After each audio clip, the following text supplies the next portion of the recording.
Hello दोस्तों, आप सभी को मेरा नमस्कार। हमारे चैनल पर आप सभी का स्वागत है। दोस्तों, आप कैसे हैं? आपकी दुआ से मैं भी ठीक प्रकार से हूं। दोस्तों, अगर आप चैनल पर नए हैं तो चैनल को सब्सक्राइब कीजिए, जिससे मेरा मोटिवेशन बढ़ता रहे और मेरी नई नई वीडियो की सूचना आपको मिलती रहे। अगर मेरी वीडियो अच्छी लगी तो उसे दिल से लाइक कीजिए और अपने दोस्तों में शेयर कीजिए। देखो, ये है हमारी पत्नी। ऑडियंस के लिए हाँ, सबको हमारा नमस्कार। सुबह के 9 बज चुके हैं। अब हम देखो खाना बनाने जा रहे हैं। दाल और चावल बनाएंगे, अब रोटी भी सेकेंगे। खाना बनाने के लिए सभी को हम बुला रहे हैं। बस इतना ही कहना चाहते हैं। तो दोस्तों, चलते हैं आज के टॉपिक की तरफ। आज का टॉपिक बहुत ही अच्छा है। वो क्या है दोस्तों? जीवन का एक सत्य है, कटु सत्य है। हमारे जीवन का मकसद क्या है? हम इस पृथ्वी पर क्यों जन्मे हैं? आज उसी पर हम स्टेप बाय स्टेप चर्चा करने वाले हैं। हमें अपने जीवन को यूं ही व्यर्थ नहीं गंवाना चाहिए। हम अपने मन पर नियंत्रण रखना चाहिए। मन हमारे शरीर का सारथी है। मन अपनी इंद्रिय रूपी घोड़ों को चलाता है। अब इंद्रियां क्या हैं? आंख, नाक, कान, मुंह, त्वचा, ये इंद्रियां हैं दोस्तों।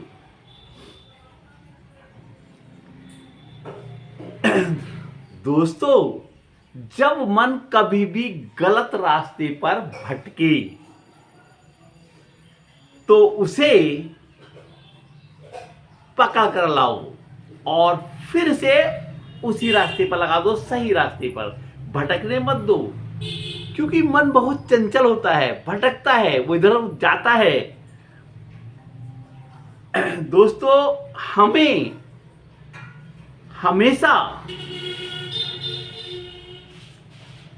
मन को अच्छे कर्म की ओर ले जाना चाहिए, उसे लोकहित कार्यों में लगाना चाहिए, जिससे हमें अच्छा मानव जन्म दिया है जिस प्रभु ने, उस प्रभु के गुणगान जरूर करने चाहिए। मनुष्य को एक सन्यासी जैसा जीवन बिताना चाहिए। दोस्तों, एक सन्यासी को, एक साधु को दूसरे को सुखी देखकर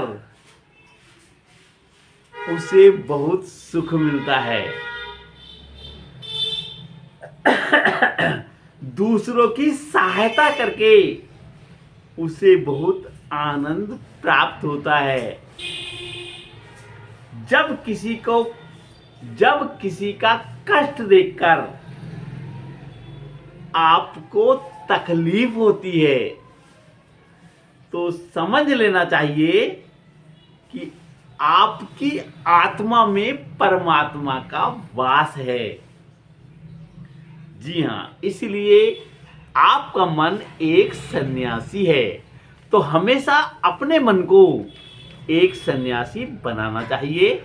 संत और असंत की प्रवृत्ति को पहचानना चाहिए।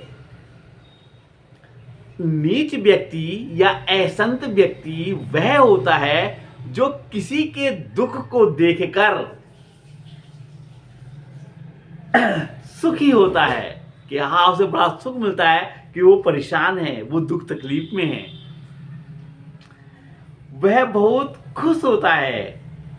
दूसरा व्यक्ति अगर सुखी है तो उसे बहुत दुख होता है। ये होता है असंत। और संत व्यक्ति अगर कोई दुखी है तो उसे दुख होता है, और अगर कोई सुखी है तो उसे अपार खुशी होती है। जबकि मनुष्य के शरीर को मोक्ष का द्वार कहा जाता है। दोस्तों, मृत्यु के समय में, अंतिम समय में अगर आप ने कितने भी पाप किए हैं, कितने भी पुण्य किए हैं, मृत्यु के अंतिम समय में स्वयं परमात्मा आपसे मिलने आते हैं, यानी आत्मा से मिलने आते हैं। तो जब मृत्यु का अंतिम समय होता है तो एक तरफ तो साक्षात प्रभु खड़े होते हैं जो आत्मा से मिलने आए हैं, और एक तरफ परमात्मा की बनाई हुई माया, जैसे सुंदर स्त्री, पोती पोते, या जिसका ध्यान आप ज्यादा करते हैं वो खड़ी होती है।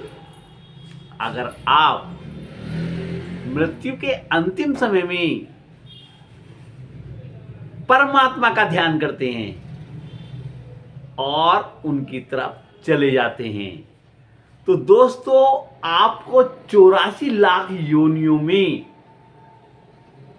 जन्म लेने से छुटकारा मिल सकता है। आप इस जन्म मृत्यु के चक्र से बच सकते हैं।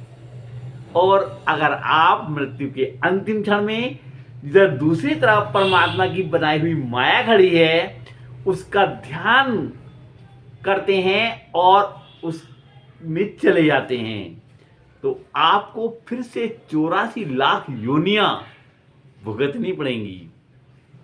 84 लाख योनियां क्या हैं? कीड़े मकोड़े, बिच्छू, ततैया, सांप, नेवला, हाथी, ये कीड़े मकोड़े 84 लाख योनियां भुगतनी पड़ेंगी, और उसके बाद फिर मनुष्य का जन्म मिलेगा। तो ये जन्म मिला है ना दोस्तों, बड़ी मुश्किल से मिला है। इस जन्म को यूं ही व्यर्थ में ना जाने दें। हमेशा परमात्मा का ध्यान करें, उसकी भक्ति करें और परमात्मा में चले जाएं। अगर अंतिम समय में परमात्मा में चले जाते हैं तो आप श्री हरि विष्णु के धाम चले जाएंगे और वहां देवीय योनि में आपको जन्म मिलेगा, और इस जन्म मरण के चक्र से छुटकारा मिल जाएगा। दोस्तों ये जीवन बड़ी मुश्किल से मिलता है। इस जीवन को कभी बोझ ना समझें, कभी होपलेस ना हो, क्योंकि परमात्मा ने आपको इस पृथ्वी पर इसलिए भेजा है कि अच्छे कर्म करो, मानव कल्याण के लिए अपना जीवन समर्पित करो, विश्व कल्याण के लिए अपना जीवन समर्पित करो। कर्म तो सभी को करना है दोस्तों। कर्म वह है जैसे हम बोलते हैं, चालते हैं, तपस्या करते हैं, कोई काम करते हैं, अपना जीवन चलाने के लिए कोई रोजगार करते हैं, इसलिए इस चीज को कर्म कहते हैं। हर वो एक्टिविटी जो मनुष्य करता है वो कर्म है दोस्तों। आप जैसी भी स्थिति में रहें, इन दो चीजों को कभी ना भूलें। एक उस परमपिता परमेश्वर को जिसने आपको इतना अच्छा जीवन दिया है, उसकी भक्ति जरूर करें। दूसरा, कभी पाप कर्म न करें, अपराध न कर्म न करें, क्योंकि परमात्मा ने जब आपको जन्म दिया है तो आपकी जीविका के लिए भी वही देंगे। इसलिए अच्छे कर्म करें, आप कभी भूखे नहीं सोएंगे। ये प्रभु का कार्य है, उसको सौंप दें। कभी गलत कार्य, असत्य कार्य, अधर्म कार्य ना करें, और हमेशा सत्य के पक्ष में खड़े हों, असत्य के विरुद्ध खड़े हों। आपकी जीत निश्चित है दोस्तों।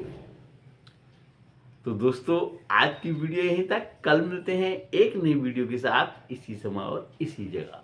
कल तक के लिए नमस्कार दोस्तों। हमेशा अपना ध्यान रखें और स्माइल में रहें।